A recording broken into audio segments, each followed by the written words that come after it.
নমস্কাৰ বন্ধু বান্ধৱীসকল আপোনালোক সকলোকে মই সুৰজ ছাত্ৰীয়ে পুনৰবাৰ টিপছ অসম ইউটিউব চেনেলটোলৈ স্বাগতম জনাইছোঁ। বন্ধু বান্ধৱীসকল বৰ্তমান যেহেতু গৰমৰ দিন আৰম্ভ হৈ গৈছে আৰু এই গৰমৰ দিনত সাধাৰণতে কুকুৰাৰ ওজন ভালকৈ বৃদ্ধি নহয়, যাৰ বাবে আমাৰ কুকুৰা পালকসকল চিন্তিত হোৱা দেখিবলৈ পোৱা যায়।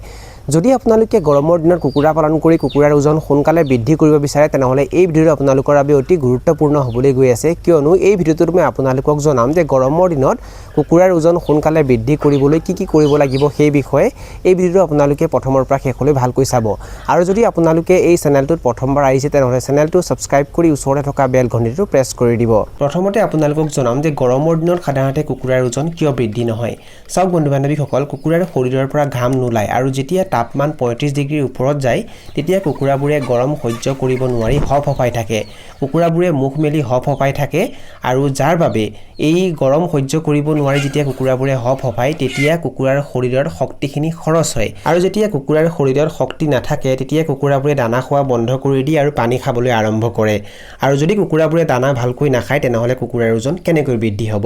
এতিয়া আপোনালোকক জনাম যে গৰমৰ দিনত যদি কুকুৰাৰ ওজন আপোনালোকে সোনকালে বৃদ্ধি কৰিব বিচাৰিছে তেনেহ'লে আপোনালোকে কি কৰিব লাগিব।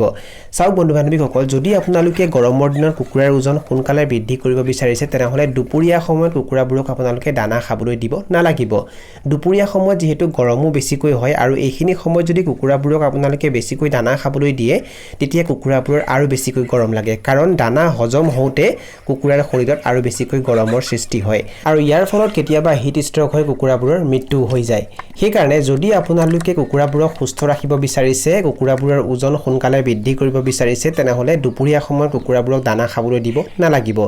এতিয়া হয়তো বহুতৰে মনত এটা প্ৰশ্ন উদয় হ'ব পাৰে যে কুকুৰাবোৰক যদি দুপৰীয়া সময়ত দানা খাবলৈ নিদিওঁ তেনেহ'লে কুকুৰাৰ ওজন কেনেকৈ বৃদ্ধি হ'ব বা কুকুৰাবোৰক দুপৰীয়া সময়ত দানা খাবলৈ নিদিলে কোনখিনি সময়ত খাবলৈ দিব লাগে।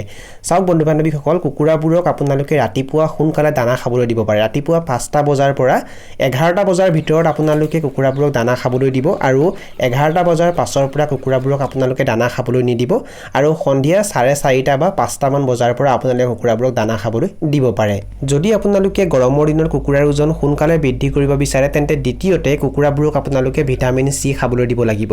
বন্ধু বান্ধৱীসকল, আপোনালোকে ভেটেনেৰী দোকানৰ পৰা ভিটামিন চি ছাপ্লিমেণ্ট কিনি আনিও কুকুৰাবোৰক দিব পাৰে, নাইবা নেমু কাটি তাৰ ৰস উলিয়াই সেই ৰস পানীত মিহলি কৰি কুকুৰাবোৰক খাবলৈ দিব পাৰে। যদি কুকুৰাবোৰক আপোনালোকে ভিটামিন চি দিয়ে তেতিয়া কুকুৰাবোৰৰ ষ্ট্ৰেছো বেছিকৈ নহয়, লগতে কুকুৰাবোৰে সুস্থ অনুভৱ কৰে আৰু যদি কুকুৰাবোৰে সুস্থ অনুভৱ কৰে, কুকুৰাৰ ষ্ট্ৰেছ বেছিকৈ নহয়, তেতিয়া কুকুৰাবোৰে দানা পানী ভালকৈ খায় আৰু সিহঁতে যি খায় সেয়া সিহঁতৰ মাংসলৈ ৰূপান্তৰ হয়, সিহঁতৰ ওজন সোনকালে বৃদ্ধি হয়। যদি আপোনালোকে গৰমৰ দিনত কুকুৰাবোৰৰ ওজন সোনকালে বৃদ্ধি কৰিব বিচাৰে তেন্তে তৃতীয়তে কুকুৰাবোৰক দুপৰীয়া সময়ত আপোনালোকে হাইড্ৰেটেড ৰাখিব লাগিব। দুপৰীয়া সময়ত কুকুৰাবোৰক দানা খাবলৈ নিদি আপোনালোকে পানী বেছিকৈ খাবলৈ দিব পাৰে আৰু পানীত আপোনালোকে গুড় অলপ মিহলি কৰি দিব।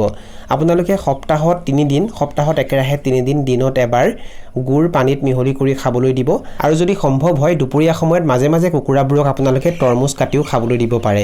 এনে কৰিলে কুকুৰাৰ শৰীৰৰ তাপমান নৰ্মেল থাকে আৰু কুকুৰাবোৰে সুস্থ অনুভৱ কৰে আৰু ৰাতি কুকুৰাবোৰে তেতিয়া দানা ভালকৈ খায়, বেছিকৈ খায় আৰু কুকুৰাৰ ওজন সোনকালে বৃদ্ধি হয়। বন্ধু বান্ধৱীসকল, যদি আপোনালোকে এই তিনিওটা কথা ভালকৈ মানি চলি কুকুৰাবোৰক ভালকৈ চোৱা চিতা কৰে তেন্তে কুকুৰাৰ ওজন সোনকালে বৃদ্ধি হ'ব। এইখিনি আছিল কিছু তথ্য আপোনালোকক জনালোঁ আৰু যদি আপোনালোকে ভিডিঅ'টো চাই ভাল পালে আৰু ভিডিঅ'টোৰ জৰিয়তে কিবা এটা শিকিব পাৰিছোঁ বুলি ভাবে তেনেহ'লে অনুগ্ৰহ কৰি ভিডিঅ'টো লাইক কৰি দিব আৰু যিমান পাৰে ভিডিঅ'টো নিজৰ বন্ধুবৰ্গৰ মাজত আৰু পৰিয়ালবৰ্গৰ মাজত শ্বেয়াৰ কৰি দিব। এই ভিডিঅ'টো এইখিনিতে সামৰণি মাৰিছোঁ। ধন্যবাদ।